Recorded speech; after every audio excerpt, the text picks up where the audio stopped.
Hey, good morning, guys. Trying to get this bathroom model underway. You can kind of see where I've scored the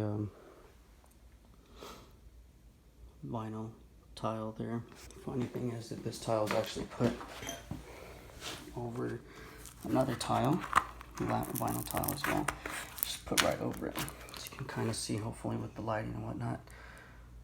But this is original, and they just put this marble-looking stuff over it. And they did okay. The lines didn't match up all the time, but they did all right. You can also see the toilet. It was too far back, so there's going to end up having to be an offset drain to bring it forward that extra 2 inches that it was off when the plumber put it in. This little nook's coming out. You can see how they initially put it in. There's just a couple of brad nails, or maybe some actual nails that went in there. I can see a couple of the brad nails there. They held it together. Came out pretty good, pretty easy. I use this device here to separate it from the wall. This thing works pretty good, and you can see it's got that little lip there that pushes all the trim work. And I hit it from the top, and you can see that there's no damage here.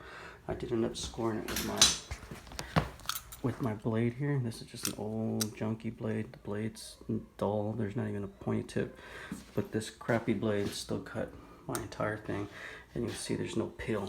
I'd like to show you a piece of it, but unfortunately it came out very clean. I guess fortunate for me, it came out very clean. But I do my cuts very deep too, so I'm not peeling off all this extra paint and creating more work for myself. I had to clean it out and edge it up pretty good because there's a lot of caulking on there, but it's gonna clean up pretty good. All this baseboard that's been damaged, all that baseboard's coming out, and I'm putting in a 4-inch baseboard. This medicine cabinet is coming out too. Same idea. Had nails kind of holding it in place. Used the trim device. You can see there I did kind of mark because when I put it in I marked it. But here's one screw that's holding it in place. I don't see any more screws here in the corner. So this thing's gonna come out here pretty quick. I just can't get my trim back there, so I have to force it out. My trim puller back there, so I have to force it out here in a second. It's not something you want to pull with this in your hand. Glad that didn't come out, but the casing for this door is coming out, and that door is completely coming out as well. The shower, you can see where there was damage here. I don't take a before picture, but I've got a similar shower at another home I'm going to do that has the same system of what it was. It had a glass panel that came from the wall straight to us, and in the corner there, where the shower head sprays water, it leaked. There's a little pony wall that goes up on top, and the glass would go up vertically, and in that corner there you can see all the leak damage and that little splatter right there. It's hard to make it out. That's a splatter from a termite, and you can see all the little holes from termites and carpenter ants. You can see all the little holes from termites and carpenter ants. So what I'm gonna end up doing to prevent damage from the exterior is cutting this right here and cutting it there, and bringing some 2x4s down and supporting that wall, as well as putting some 2x4s horizontally to make sure that wall is nice and sturdy when I put my hardy backer. You can see that these guys don't put any supports like that right there between the 2x4s. These guys just don't even put 2x4s there. Put the insulation and call it a day. Unfortunately, that causes a lot of movement and your tile will fail, so most likely I'll put at least 2 in each one of those spaces to make sure that my hardy backer and my sheetrock don't move.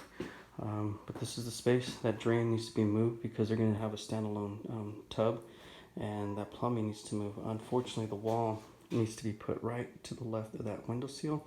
And what should have been done is all that drainage should have been moved over to the proper place so I can actually put my 2x4 there. Unfortunately, now I'm going to waste half a day waiting for this stuff to get done. Because the plumber's doing it, and unfortunately plumbers just do plumbing and they don't do the carpentry or the general contract work, and that's the problem with hiring specialists that specialize in one thing versus somebody like me that just does it all and understands the concept of having to plan things out versus, you know, being babied and spoiled that, you know, things are done, they just come in for a couple hours and they're out. They look real good, they look like heroes, they do the finishing work. But unfortunately I have issues like this where now I've been here an hour and a half and I haven't done much of anything. because this room is supposed to be ready for tile. This is not ready for tile at all. Anyways, that's the project.